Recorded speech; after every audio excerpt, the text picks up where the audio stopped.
Varian, sebenarnya ini adalah masih varian Omikron, tapi kita tahu varian Omikron ini sangat banyak mutasinya ya. Mungkin kita masih kenal atau masih ingat Son of Omikron, BA.4, BA.5, dan saat ini yang kita kenal sebagai XBB, dan saat ini XBB pun sudah sampai XBB 1.16 atau yang kita kenal dengan Arcturus. Nah, ini sebenarnya subvarian, Arcturus ini ditemukan di Januari 2023. Tapi kemudian WHO menggolongkan subvarian Arcturus ini menjadi varian under monitoring ya. Jadi bukan varian of concern seperti Delta atau Alpha, tapi varian yang masih dalam pengamatan secara terus-menerus karena ada tren menyebabkan peningkatan di berbagai negara. Ya, itu diputuskan sekitar akhir Maret 2023 ya, karena kita tahu kemarin India peningkatan kasusnya cukup signifikan dan bahkan negara tetangga kita seperti Brunei dan Singapura juga terjadi peningkatan kasus dikarenakan oleh subvarian ini. Saat ini sudah dilaporkan dari hasil pemeriksaan genomik kita itu ada 7 kasus yang positif dengan subvarian Arcturus ini. Baik, lalu untuk saat ini Bu di Indonesia sendiri kan sudah memasuki libur panjang ya, kalau kita lihat ini ada 123,8 juta masyarakat yang mudik. Sebetulnya kalau dari pemerintah sendiri bagaimana Bu bisa mengantisipasi artinya sosialisasi terkait dengan virus COVID-19 Arcturus ini agar tidak menyebar secara cepat?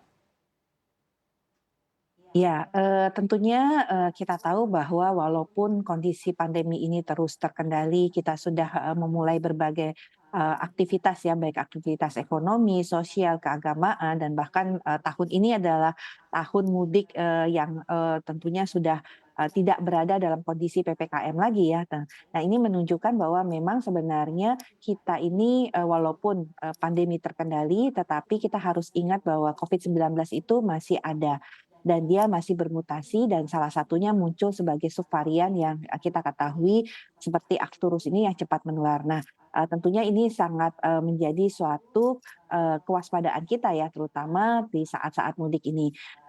Masyarakat tidak perlu khawatir ya, karena kalau kita lihat batasan daripada WHO sendiri, kalau dikatakan bahwa suatu subvarian atau jumlah kasus yang sudah mulai kita harus tingkatkan kewaspadaan itu kalau dia sudah lebih dari 5 per 100.000 penduduk. Artinya kalau nanti kasus kita mencapai sekitar 8 ribuan kasus konfirmasi positif per hari, maka kita tentunya harus melakukan intervensi-intervensi yang lebih agresif. Kalau saat ini kan antara 900 sampai 1.000 kasus. Nah, di sisi lain juga kita melihat tingkat keterisian perawatan rumah sakit.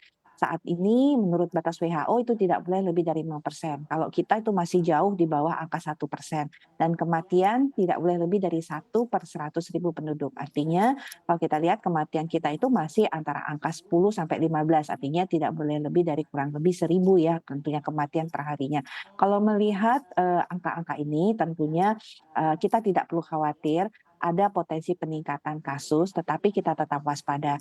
Mengapa tetap waspada? Karena tetap ada kelompok-kelompok misalnya lansia, kelompok-kelompok yang dengan komorbid yang tidak terkontrol itu yang akan beresiko menjadi sakit berat ataupun juga eee, bisa kemudian, menghadapi tentunya kasus-kasus yang lebih fatal atau kematian.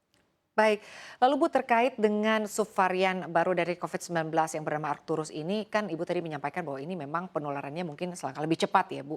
Nah terkait dengan penularan yang boleh dibilang cepat begitu, apakah sebetulnya untuk saat ini begitu dengan moda transportasi seperti misalnya bis, kereta atau pesawat atau kapal begitu atau transportasi umum lah secara umum. Apakah perlu Bu untuk ada lagi penerapan dari swab test begitu atau antigen seperti apa Bu langkah dari pemerintah?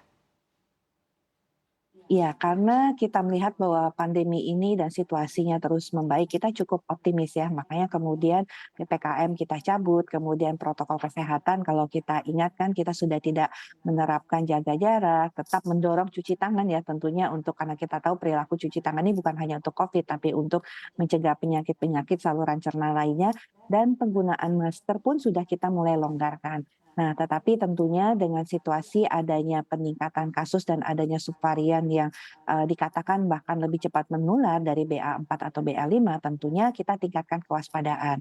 Meningkatkan kewaspadaan ini salah satunya adalah kita mendorong masyarakat untuk testing. Jadi tidak kita lakukan screening, tetapi lebih pada kesadaran masyarakat sendiri kalau kemudian dia batuk pilek untuk kemudian melakukan tes. Nah, kalau kita positif lakukan isolasi karena dengan, kita melakukan isolasi, kita bisa memutuskan penularan yang terjadi di dalam masyarakat dan ini akan mengendalikan kasus yang mungkin bisa meningkat atau terjadi lonjakan kasus tadi.